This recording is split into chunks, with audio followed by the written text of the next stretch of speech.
नमस्कार दोस्तों, हमारे यूट्यूब चैनल टीचिंग मंत्रा में आप सभी का हार्दिक स्वागत है। आशा करता हूँ आप सभी लोग एकदम स्वस्थ होंगे, मस्त होंगे। तो चलिए आइए जल्दी से हमारे चैनल से आप सभी लोग जुड़ जाइए और जिन भाई बहनों ने हमारे यूट्यूब चैनल को सब्सक्राइब नहीं किया वो सभी लोग सब्सक्राइब कर लें ताकि हमारा जो नोटिफिकेशन आप तक समय से पहुँच सके।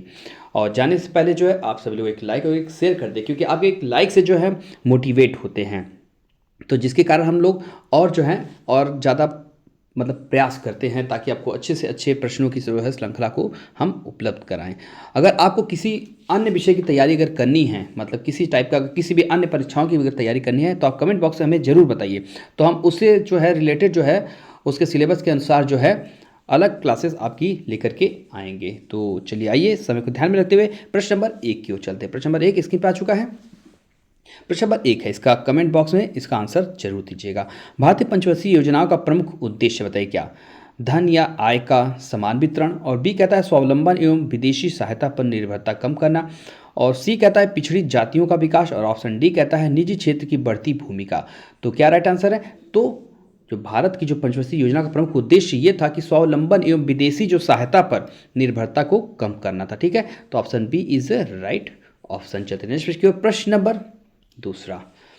वर्ष 2011-12 में सकल घरेलू उत्पाद में वृद्धि जो 11वीं पंचवर्षीय योजना के निर्धारित लक्ष्य की तुलना में बताइए कितनी थी? संभावना से अधिक हुई, संभावित हुई, या संभावना से कम परंतु संतोषजनक हुई। और ऑप्शन डी कहता है योजना अवधि के वर्षों में सबसे कम हुई। बताइए राइट आंसर क्या है?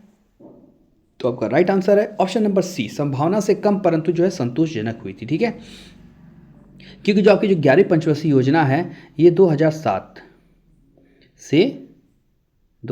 से लेकर के आपका 2012 तक, मतलब 5 वर्ष आप जो है इसको ऐड कर दीजिए, 2012 तक चली थी। उसके बाद जो है आपकी 12वीं पंचवर्षीय योजना आ गई थी, 2012 से लेकर 17 तक चली थी। तो इसका right answer option number C is the right option. चलते नेक्स्ट प्रश्न की ओर। प्रश्न नंबर 3, 11वीं पंचवर्षीय योजना में सेवा विकास की दर की लक्ष्य रखी गई थी, बताइए कितना? 3%, 5%, 9.9% या 10%। तो कितनी प्रतिशत रखी गई थी? तो आपकी 9.9% रखी गई थी। Option C is the right option. अभी मैं इसका बताया था कौन सा सन, तो मैं पुनः बता देता हूँ। 2007 से लेकर के कितना 2005 वर्ष आप ऐड कर लीजिए 2012 तक। ठीक है, चलते नेक्स्ट प्रश्न की ओर। प्रश्न नंबर 4, भारत का योजना आयोग था कौन? एक स्वायत्त शासी संस्था थी, एक सलाहकार संस्था थी, ए या ऑप्शन सी एक संवैधानिक संस्था थी, ऑप्शन डी एक वैधानिक संस्था थी। तो कैसी संस्था थी? तो एक सलाहकार संस्था थी। ठीक है, भारत का जो योजना आयोग था वो क्या थी? वो एक सलाहकार संस्था थी। ठीक, option B is the right option. प्रश्न नंबर 5, योजना अवकाश की अवधि का संबंध बताइए कितना? 1965 से 1968 के बीच। और ऑप्शन बी 1966 से 1969 से। और ऑप्शन सी कहता है 1967 से 1970 से के बीच है। और ऑप्शन डी कहता है 1978 से 1980 के मध्य। तो बताइए कि राइट आंसर? तो राइट आंसर आपका ऑप्शन नंबर बी 1966-1969 के बीच। इस समय क्यों योजना अवकाश की अवधि क्यों इसका संबंध इससे क्यों कहते हैं? तो इसमें जो 1966-69 के बीच जो है आपका सूखा पड़ा था, जिसके कारण जो है योजना जो आयत लाना था पंचवर्षीय योजना वो विफल हो गई थी। ठीक है, कौन सी? तीसरी पंचवर्षीय योजना विफल होने के कारण जो है तो आपका जो है 3 वर्षों का अंतराल था। कितना? 1966 से 67, 68 जो है आपका 67 से 68 और 68 से 69, जो कि 3 वर्षों का कितना? 3 वर्षों का। ठीक है, 3 वर्षों का जो आपका क्या था? अंतराल था। ठीक है, तो उसी को पूरा जो है 1966 से 69, जो तीसरी आर्थिक योजना की जो विफलता के बाद क्या हुआ था? तो भारतीय अर्थव्यवस्था में जो है लागू किया गया था। ठीक है, इसको इसलिए किया गया था क्योंकि उसमें सूखा पड़ गया था, जिसके कारण जो है इसको लाना पड़ा। और उसमें कई योजनाओं के लिए महत्वपूर्ण जो है उस पर चर्चाएं हुई और उसके बाद जो आपकी चौथी पंचवर्षीय योजना को लाया गया था। चलते हैं प्रश्न नंबर 6, योजना के कोर सेक्टर का तात्पर्य क्या है? कृषि है, रक्षा है, लोहा एवं इस्पात उद्योग है, या चयनित आधारभूत उद्योग है। तो क्या राइट आंसर? तो आपका जो है योजना के कोर सेक्टर का तात्पर्य होता है चयनित आधारभूत उद्योग। ठीक है, option D is the right option. चलते हैं नेक्स्ट प्रश्न नंबर 7, पंचवर्षीय योजनाएं अनुमोदित करने हेतु भारत में अंतिम प्राधिकारी कौन है? बताइए। केंद्रीय मंत्रिपरिषद है, योजना आयोग है, प्रधानमंत्री है, या इनमें से कोई नहीं। तो क्या है राइट आंसर? तो आपका इनमें से कोई नहीं है। ठीक है। अगर आपसे पूछे पंचवर्षीय जो योजना आयोग है, वर्तमान समय उसका नाम है नीति आयोग। तो योजना आयोग का अध्यक्ष कौन होता था? तो आपका जो वर्तमान प्रधानमंत्री होता है वो उसका अध्यक्ष होता है। परंतु इससे पूछा है पंचवर्षीय योजना अनुमोदित करने हेतु भारत में अंतिम प्राधिकारी कौन होता है? तो अंतिम प्राधिकारी होता है राष्ट्रीय विकास परिषद का। माफी चाहूँगा, राष्ट्रीय विकास परिषद जो होता है वही पंचवर्षीय योजना का जो क्या होता है, अंतिम अनुमोदन प्राधिकारी होता है। ठीक है, कौन? राष्ट्रीय विकास परिषद। ठीक है, तो आप सभी नोट कर लीजिएगा, क्या? राष्ट्रीय विकास परिषद। तो चलते नेक्स्ट प्रश्न की ओर। प्रश्न नंबर 8वां, 11वीं पंचवर्षीय योजना मार्च 2012 में समाप्त हुई थी। तो 12वीं पंचवर्षीय योजना कब आरंभ हुई थी बताइए? अप्रैल 2013 में, या जनवरी 2012 में, या सितंबर 2012 में, या अप्रैल 2012 में? अगर वो मार्च में अगर 11वीं पंचवर्षीय योजना समाप्त होती है तो आपकी बारी कब शुरू होगी? तो अप्रैल से, क्योंकि नया वर्ष जो हमारे हिंदी के अनुसार जो है भारत में आपका जो है किस में होता है सरकारी कामकाज में? तो अप्रैल से नया वर्ष चालू होता है, 1 अप्रैल से। तो अर्थात तो option D is a right option. प्रश्न नंबर 9वां, राष्ट्रीय नियोजन में रोलिंग प्लान की अवधारणा लागू की गई थी कहाँ से बताइए? इंदिरा गांधी के द्वारा, ऑप्शन बी राष्ट्रीय फ्रंट सरकार के द्वारा, ऑप्शन सी कहता है जनता सरकार के द्वारा, ऑप्शन डी कहता है राजीव गांधी के द्वारा। बताइए रोलिंग प्लान की अवधारणा किसके द्वारा लागू की गई थी? तो आपकी जनता सरकार के द्वारा। ठीक है, option C is right option. प्रश्न नंबर 10वां, भारत की निम्नलिखित पंचवर्षीय योजनाओं में से किसने सामाजिक न्याय एवं समानता के साथ समृद्धि पर बल दिया था? बताइए 9वीं, 8वीं, 7वीं या 6वीं? तो क्यों, कौन सी आपकी? तो 7वीं पंचवर्षीय योजना। ठीक है, किसे? समृद्धि पर, जो मतलब समानता के साथ समृद्धि पर भी बल दिया था। कौन सी? 7वीं पंचवर्षीय। ये आपकी कब आई थी 7वीं पंचवर्षीय योजना? जो आपकी है 1985 में। ठीक है, 1985 से कितने आप 5 ऐड कर सकते हैं, 85 में अगर 5 ऐड करेंगे तो आपका 90। ठीक है, 1985 से लेके 1990 तक थी।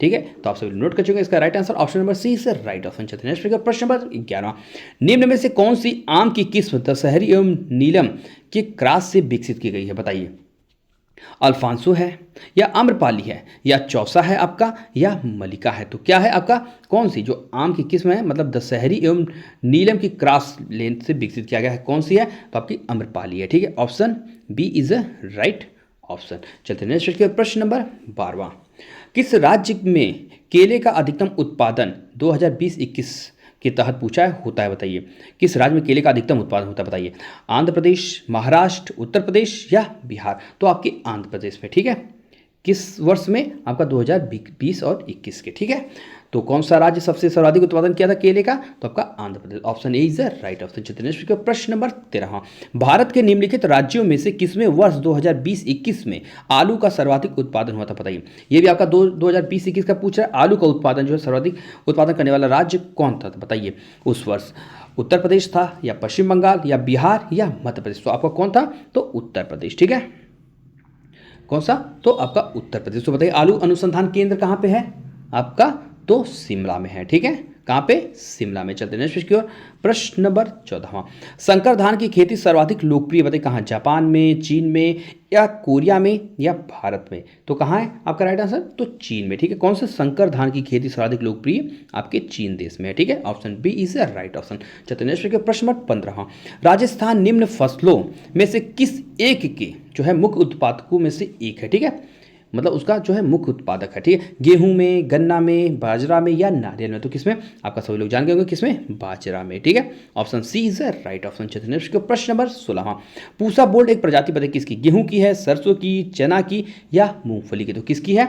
तो पूसा बोल्ड जो है किसकी है? तो आपकी सरसों की प्रजाति। ठीक है, option B is right option.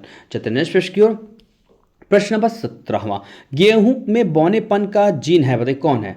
नोरिन 10 है, या डीजी वूजेन है, या ओपेक 2 है, या इनमें से कोई नहीं? तो कौन सा आपका? तो नोरिन 10 जो होता है गेहूं में बौनेपन का क्या है? ये एक जीन है। ठीक है, option A is the right option. चलिए प्रश्न नंबर 18वां, लौंग प्राप्त होता है बताइए कैसे होता है? जड़ से होता है, तना से होता है, फल से होता है, या पुष्प कली से होता है? तो किससे होता है? आपके जो लौंग जो प्राप्त होता है पुष्प कली से होता है। ठीक है, option D is the right option. चलिए प्रश्न नंबर 19वां, रेशम उत्पादन में भारत का विश्व में कौन सा स्थान है? बताइए, प्रथम स्थान है, द्वितीय स्थान है, तृतीय स्थान है, या चतुर्थ स्थान है? तो आपका भारत का जो है कौन सा स्थान है विश्व में? तो द्वितीय स्थान पे है।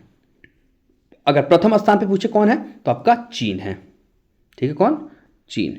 अगर राज्य पूछे, भारत का राज्य पूछे, प्रथम स्थान राज्य का कौन सा है तो आपका कर्नाटक है। कौन सा?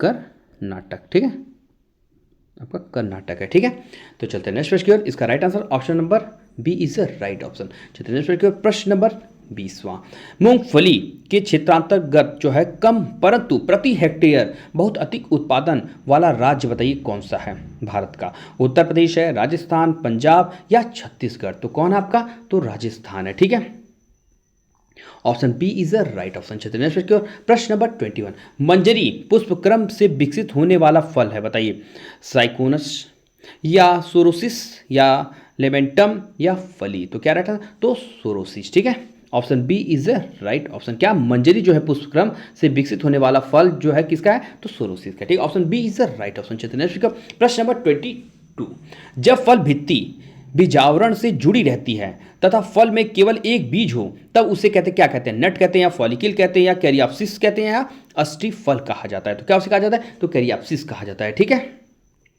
किसको कहा जाता है, जब फल भित्ति बीजावरण से जुड़ी रहती है परंतु फल में जो है केवल बीज मतलब एक बीज हो तब उसे कहते हैं कैरियाप्सिस कहते हैं। ठीक है, option C is right option. चलते नेक्स्ट प्रश्न नंबर 23, केला है बताइए क्या, सरस फल है, पोम है, पीपो है या लोमेंटम है। तो ये क्या है, केला जो आपका एक सरस फल होता है। ठीक है, क्या सरस फल, option A is the right option. चलते नेक्स्ट प्रश्न नंबर 24, भ्रूण अनुपस्थित होता है बताइए किसमें, सहवालों में, ब्रायोफाइटा में, टेरिडोफाइटस में या अनावृत बीजी में। तो किसमें होता है, आपके सहवालों में होते हैं। ठीक है, किसमें भ्रूण जो है किसमें अनुपस्थित होता है, तो सहवाल में। ये सहवाल जो आपके किस श्रेणी के अंतर्गत आता है, तो थैलोफाइटा के अंतर्गत। ठीक है, ये जो है थैलोफाइटा, इसको अपुष्पोद्भिद की कैटेगरी में रखा जाता है और ये जो है किस कौन सा, तो आपका थैलोफाइटस। ठीक है, थैलोफाइटा मतलब थैला फटा है तो उसमें कुछ भी ना, तो उसमें जाइलम फ्लोएम जो है कुछ भी उपस्थित नहीं होता है। ठीक है, इसके जो नीले हरे शैवाल हैं, लाइकेन है, यही जो है कवक है, इन सब के क्या है, यही एग्जाम्पल होते हैं। ठीक है, तो आप सब लोग समझ गए। चलते नेक्स्ट प्रश्न नंबर 25, निम्नलिखित में से कौन सा ग्राम पॉजिटिव एवं ग्राम निगेटिव बैक्टीरिया के अंतर के लिए उत्तरदायी बताइए। कोशिका झिल्ली होती है, कोशिका दीवार होता है या राइबोसोम होता है, उपरोक्त में से कोई नहीं। तो क्या होता है, तो आपका कोशिका दीवार होता है। ठीक है, option B is the right option. चलते नेक्स्ट प्रश्न नंबर 26, कवक मूलीय मतलब माइक्रोराइजल जैव प्रौद्योगिकी को निम्नलिखित स्थलों के पुनर्वासन में उपयोग में लाया गया है क्योंकि कवक मूल के द्वारा पौधे में बताइए सूखे का प्रतिरोध करने एवं अवशोषण क्षेत्र बढ़ाने की क्षमता आ जाती है। ठीक है, और पीएच की अति सीमाओं को सहन करने की क्षमता आ जाती है और रोगग्रस्तता से प्रतिरोधक की क्षमता आ जाती है। नीचे दिए गए गुण दे बताइए कौन सा सही है इसके द्वारा। ठीक है, कवक मूल्य के लिए। ठीक है, तो क्या केवल एक, केवल दो, तीन, केवल एक, तीन, तो एक, दो, तीन बताइए क्या राइट आंसर है। तो right answer option number D is right answer, सभी जो सही है। किसका, कवक मूली जैव प्रौद्योगिकी में जो निम्नलिखित स्थलों में पुनर्वासन में उपयोग में लाया गया है क्योंकि कवक मूल के द्वारा जो पौधों में क्या होता है, सूखे का प्रतिरोध करने एवं अवशोषण क्षेत्र बढ़ाने में क्षमता क्या आ जाती है और पीएच की जो अति सीमाओं में सहन करने की क्षमता भी आ जाती है और रोगग्रस्तता से प्रतिरोध मतलब उससे लड़ने की जो है क्षमता आ जाती है। तो इसलिए आपका जो तीनों सही है, तो option D is right option. Next प्रश्न नंबर 27, निम्नलिखित में से कौन अधिकतम कुशलता पूर्वक सौर ऊर्जा को रासायनिक ऊर्जा में परिवर्तित करता है बताइए। सलजम करता है, अदरक करता है, गाजर करता है या शकरकंद करता है। कौन करता है, तो आपका सलजम। सलजम पता है क्या करता है, तो जो है ये अधिकतम कुशलतापूर्वक सौर ऊर्जा को रासायनिक ऊर्जा में परिवर्तित कर देता है। कौन, सलजम। Option A is right option. प्रश्न नंबर 28, निम्न में से कौन सा तना है बताइए। सलजम है, अदरक है, गाजर है या शकरकंद है। तो कौन, आपका अदरक जो होता है वो एक तना है। ठीक है, option B is right option. प्रश्न नंबर 29, निम्नलिखित में से कौन सा पदार्थ वृक्ष से प्राप्त किया जाता है बताइए। हींग, शिलाजीत, सुहागा, उपरोक्त में से कोई नहीं। तो क्या आपका जो हींग है, हींग जो है वृक्ष से प्राप्त किया जाता है। ठीक है, option A is right option. कौन सा, वृक्ष से प्राप्त किया जाता है हींग, ऑप्शन इज राइट ऑप्शन। प्रश्न नंबर 30, लौंग निम्नलिखित में से किसका निरूपण है बताइए। अंतस्थ कलिका, सहायक कलिका, फूल कलिका या वनस्पति कलिका। तो किसका, तो फूल कलिका उदाहरण होता है। कौन, लौंग।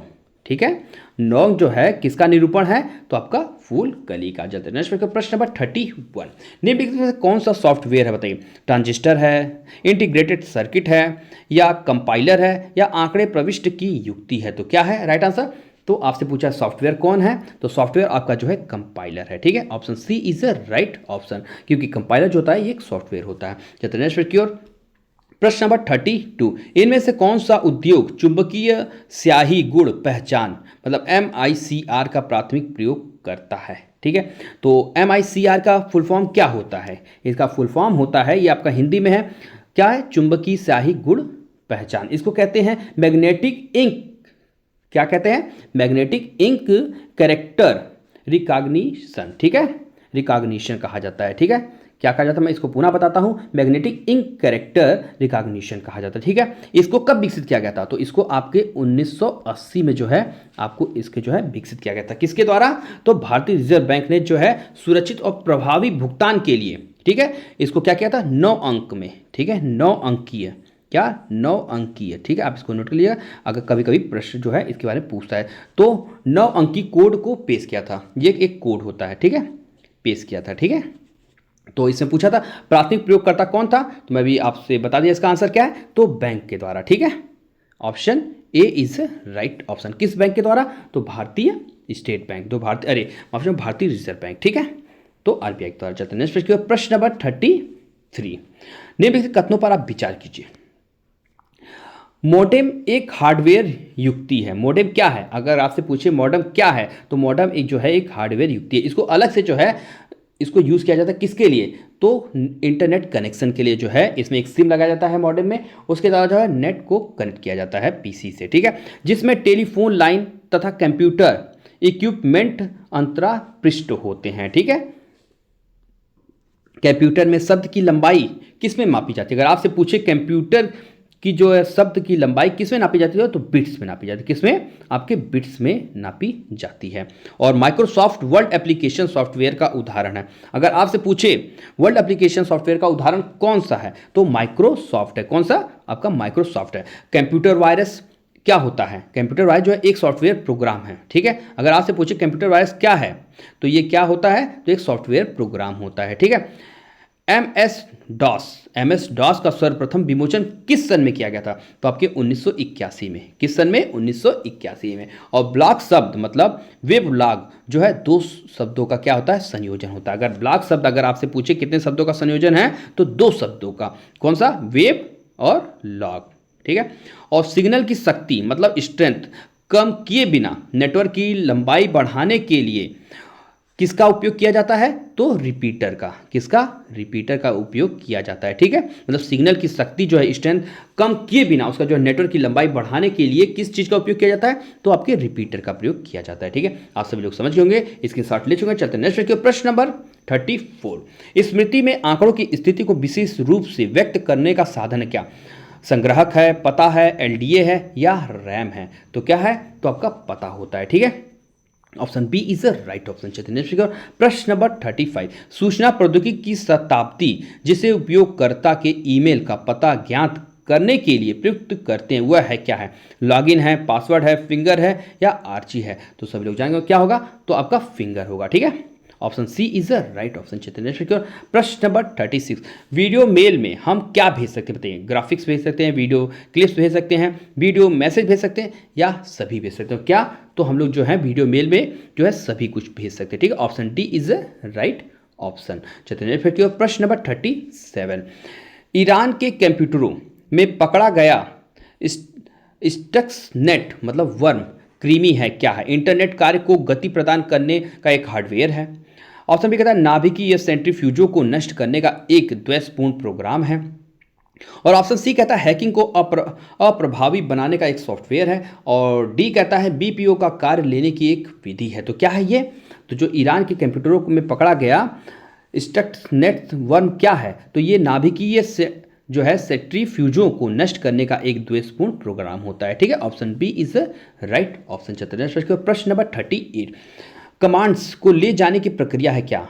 फेचिंग है, स्टोरिंग है, डिकोडिंग है या एग्जीक्यूटिंग है? तो क्या है आपका? तो फेचिंग है। ठीक है, option A is the right option. क्या? कमांड को ले जाने की प्रक्रिया फेचिंग होती है। ठीक है, चलिए प्रश्न नंबर 39, निम्नलिखित में से कौन सा सर्च इंजन नहीं है? ठीक है, नहीं पूछा, आप इसको इंडिकेट कर लीजिएगा। Google, ultra Vista, science direct या आर्कुट? तो क्या नहीं है, तो आपका आर्कुट जो है ये एक सर्च इंजन नहीं है। बाकी गूगल भी है, अल्ट्रा विस्टा भी है और साइंस डायरेक्ट भी, ठीक है, ये सभी क्या है, एक सर्च इंजन है। तो इसलिए इसका राइट आंसर क्या है, option number D is a right option. चलते नेक्स्ट क्वेश्चन, प्रश्न नंबर 40, निम्न में से कौन सी मेमोरी का सबसे कम एक्सेस समय है, बताइए। कैश मेमोरी का, या मैग्नेटिक बबल मेमोरी का, मैग्नेटिक कोर मेमोरी का, या रैंडम एक्सेस मेमोरी का? तो किसका, तो कैश मेमोरी का, ठीक है, option A is the right option. चलिए प्रश्न नंबर 41, ये करंट से संबंधित महत्वपूर्ण प्रश्न है। भारतीय सौर ऊर्जा निगम SECI ने भारत की सबसे बड़ी सौर बैटरी ऊर्जा भंडारण प्रणाली मतलब BESS कहाँ चालू किया, बताइए। उज्जैन, मध्य प्रदेश के उज्जैन में, छत्तीसगढ़ के राजनांदगांव में, और झारखंड के सिमडेगा में, महाराष्ट्र के पुणे में। तो कहाँ पे, तो आपके छत्तीसगढ़ के राजनांदगांव में, ठीक है, option B is the right option. प्रश्न नंबर 42, हाल ही में किस देश ने भारतीयों के लिए 5 साल का मल्टी एंट्री वीजा पेश किया, बताइए। कनाडा, UAE, रूस, अमेरिका? तो किसने, आपके UAE ने, ठीक है, option B is a right option.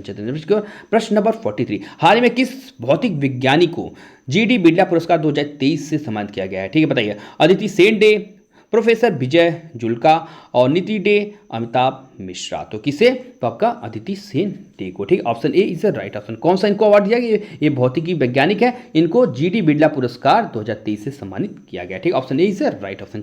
प्रश्न नंबर 44, हाल ही में किस देश में 5वां अंतर्राष्ट्रीय गीता महोत्सव मतलब IGM आयोजित हुआ, बताइए। Sri Lanka, Suriname, Jamaica, Thailand? तो कहाँ पे, आपके श्रीलंका में, option A is a right option. कौन सा, 5वां अंतर्राष्ट्रीय गीता महोत्सव आयोजित किया गया श्रीलंका में। प्रश्न नंबर 45, हाल ही में भारत, श्रीलंका और मालदीव के तटरक्षक बलों के बीच किस नाम से त्रिपक्षीय अभ्यास का आयोजन मालदीव में किया गया, बताइए। समुद्र 24, दोस्ती 16, सार्क 24 और नमस्ते 16, बताइए क्या राइट आंसर है। तो आपका दोस्ती 16 से, ठीक है, इस नाम से जो है क्या, जो है तटरक्षक बलों के बीच क्या है, नाम से त्रिपक्षीय अभ्यास आयोजन मालदीव में किया गया। कहाँ, आपके मालदीव में। किस किस के बीच, भारत, श्रीलंका और मालदीव के, ठीक है, कौन सा, option B is the right option. प्रश्न नंबर 46, हाल ही में जारी एक रिपोर्ट के अनुसार किस देश को पीछे छोड़कर अमेरिका के बाद भारत दुनिया का दूसरा सबसे बड़ा सड़क नेटवर्क बना, बताइए। चीन को छोड़ दिया पीछे, या जापान को, रूस को, या ब्रिटेन को? तो किसे, तो चीन को, ठीक है, ये दूसरा जो है सबसे बड़ा नेटवर्क बन गया है, किसका, अमेरिका को पीछे छोड़कर अमेरिका के बाद भारत जो है दुनिया का दूसरा सबसे बड़ा नेटवर्क बना है, ठीक है, option A is the right option. प्रश्न नंबर 47, किस राज्य में मुलुगु जिले के मेदाराम गांव में एशिया के सबसे बड़ा जनजातीय महोत्सव समक्का सरलम्मा जतारा का आयोजन किया गया है, ठीक है, बताइए। आपके आंध्र प्रदेश में, छत्तीसगढ़ में, तेलंगाना में, या झारखंड में? तो कहाँ, आपके तेलंगाना में। कौन सा, समक्का सरलम्मा और जतारा का आयोजन हुआ है, ठीक है, ये जनजातीय महोत्सव है, एशिया का सबसे बड़ा जनजातीय महोत्सव है, आपके तेलंगाना में आयोजित किया गया, option C is the right option. प्रश्न नंबर 48, 23 फरवरी को संत रविदास की 647वीं जयंती पर प्रधानमंत्री नरेंद्र मोदी ने किस शहर में उनकी प्रतिमा का अनावरण किया, बताइए। लखनऊ, वाराणसी, हरदोई, या भदोही में? कहाँ पे, तो आपके वाराणसी में, option B is the right option. प्रश्न नंबर 49, प्रधानमंत्री नरेंद्र मोदी ने 40,000 करोड़ रुपए की लागत से कितने रेलवे स्टेशनों को विकसित करने हेतु कौन सा, अमृत भारत स्टेशनों की आधारशिला रखी, बताइए। 550, 560, या 525, या 575? तो कितना, तो 550, ठीक है, कौन सा, अमृत भारत स्टेशनों की आधारशिला रखी है, कितने रुपए, 40,000 करोड़ रुपए की लागत से।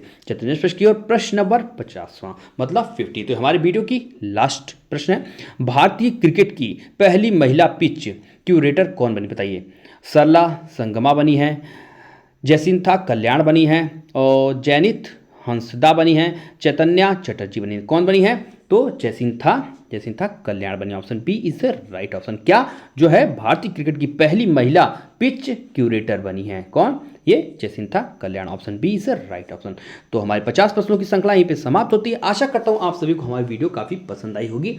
तो आप सभी लोग जो है जाने से पहले जिन भाई बहनों ने हमारे चैनल को सब्सक्राइब नहीं किया वो सभी लोग सब्सक्राइब कर लें, बेल आइकन को प्रेस कर दें ताकि हमारा नोटिफिकेशन आप सभी तक पहुंच सके। अगर आपको वीडियो अच्छी लगी हो तो आप सभी लोग एक लाइक और एक शेयर जरूर कर दीजिए, क्योंकि आप एक लाइक से जो है हमें मोटिवेशन प्राप्त होता है और हम लोग जो है और जो है उत्साहित होते हैं और आपके लिए वीडियो लाने के लिए और प्रेरित होते हैं। अगर आपको किस प्रकार के किस सिलेबस से आपको पढ़ना है और किस चीज़ की तैयारी करना है तो आप जो है कमेंट बॉक्स में ज़रूर बताइएगा, तो हम उसके आधार पर जो है आपको नई नई वीडियो उपलब्ध करवाएंगे। तो चलते हैं, आपसे पुनः मुलाकात होगी नेक्स्ट वीडियो में। आप सभी का बहुत बहुत धन्यवाद।